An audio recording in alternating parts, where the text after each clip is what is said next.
having a great week. For those of you stopping by for the first time, hi, welcome. My name is Kai, and here on this channel we like to talk about true crime cases that happen in the 808 state. So if you're interested in true crime and Hawaii, I highly suggest you hit that subscribe button and make sure to turn on all your notifications so that you don't miss any uploads. As you can tell by today's title, we are going to be talking about a missing persons case. We're going to travel to the island of Oahu. There's not a lot of information on this case. With that being said, guys, let's just start from the very beginning. In 2015, 18-year-old DAELYNN Pua traveled from his home island, which is the Big Island, to Oahu for a field trip. While on Oahu, DAELYNN stayed with his grandmother, Martha Bear, out in Waianae, which is located on the west side on the island of Oahu. DAELYNN, who at this time was a senior, enrolled at Ke Kula'o Ehunui Kaimalino, a Hawaiian immersion school in Kaiaulanicases on the Big Island, asked his grandma about the Haiku Stairs hike, or otherwise known as Stairway to Heaven hike, as he was interested in hiking this famous hike. Stairway to Heaven has become a popular hike on bucket lists. On the hike is a steep 3,922 step steel structure, and not only does the pathway span the Ko'olau mountain range, offering views from the top of Kaneohe as well as Kaneohe Bay, but the hike is closed to the public, which I believe gives people an even stronger desire to hike this hike. Completing the Haiku Stairs hike successfully gives you bragging rights. And I will be completely honest, I have hiked the Haiku Stairs once in my life. In 1942, contractors for the United States Navy began construction of the Haiku radio station, a top secret facility that was to be used to transmit radio signals to Navy ships that were then operating throughout the Pacific. In order to obtain the necessary height for the antenna, the Navy stretched them across the valley. Some remnant parts of the wooden ladder may still be seen beside the metal steps. The radio station was commissioned in 1943.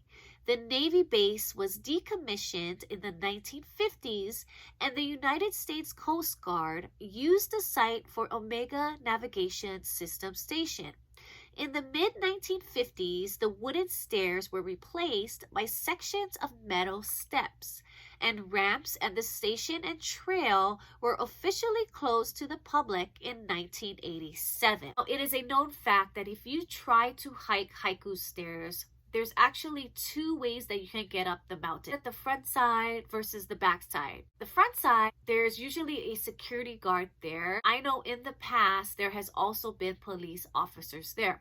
Now, if you are caught trying to hike the Haiku Stairs, you either will be fined, arrested, or both, and you will be turned away. On Friday, February 27, 2015, 18-year-old DAELYNN Pua told his grandma he was going for a hike, and so on this morning, he left his grandma's home in Waianae and headed out. DAELYNN was wearing a white long-sleeve shirt, black surf shorts, and slippers, and carrying a red backpack with him. When DAELYNN wasn't home and Martha was unable to get in touch with her grandson, she became very concerned. Martha wasted no time at all. She called the Honolulu Police Department and reported her grandson missing. Later, DAELYNN's grandmother would state that she knew that her grandson was going out for a hike, but she didn't think that he was actually going to hike the Haiku Stairs, especially because she had a conversation with him stating that it's forbidden to hike the Haiku Stairs and that he could be fined or arrested. Honolulu Police Department said DAELYNN texted pictures of himself while on the Haiku Stairs around 11 o'clock a.m. DAELYNN's family was able to get access to the pictures on DAELYNN's phone, and the family extensively studied each picture, trying to look for any clues as to what happened to DAELYNN. Now, in this picture here, at first glance, it doesn't look like anything. It doesn't look like much except, maybe just greenery that DAELYNN took a snapshot of. But if you look closer, you can see a man bending down and lurking in the bushes. It's such a creepy picture. Did DAELYNN take this picture knowing that there was a man bending down and lurking in the bushes? Or was it just a innocent shot and DAELYNN had no idea that this man was down there in the bushes? Some of DAELYNN's family members believe perhaps that this man in this photo was following DAELYNN on the trail. Could this man be responsible for DAELYNN's disappearance? And if so, why? What would be this man's motivation? The fire department, volunteers, drone operators, and the United States Navy all participated in searching for DAELYNN. On the Monday following the disappearance, 2 hikers came forward and said that while they were hiking the haiku stairs, they actually could hear someone crying for help, which then extended the fire department search into Tuesday, March 3rd, 2015, when the search was officially suspended at 4:44 p.m. DAELYNN's relatives and local volunteers continued to search the area for DAELYNN, but nothing was ever found. Until today, DAELYNN Pua remains missing. That's pretty much all the information on this case. Now, I just have personally a couple of things that I'm curious about and, I wonder about. Well, for one, was that man in the bushes responsible for DAELYNN's disappearance? Was DAELYNN met with foul play?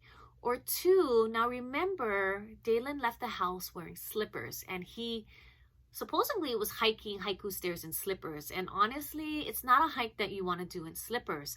So as he's hiking this hike in, rubber slippers, did his slipper get stuck in one of the steps and then he fell? And again, if you've ever done this hike, you know that it's pretty steep up there, especially when you get to the very top, and the clouds come down and you're in the mist. It can be very dark. So maybe he missed a step and he fell and he was, stuck in a place and nobody could see him. Obviously, he was so hurt to the point where he couldn't seek and render help for himself. So the question is, those cries that those 2 hikers heard, I have a feeling that was DAELYNN crying for help. There's just so many questions that are left unanswered. And it's so heartbreaking for DAELYNN's family and friends. They never got closure, never really knew what happened to DAELYNN, couldn't bring him home for a proper burial. It's just really, really sad. He's been missing since 2015. Alright guys, that's all I have for you on this case today. Thank you so much for hanging out with me, and I will see you guys in the next video. Bye! Bye!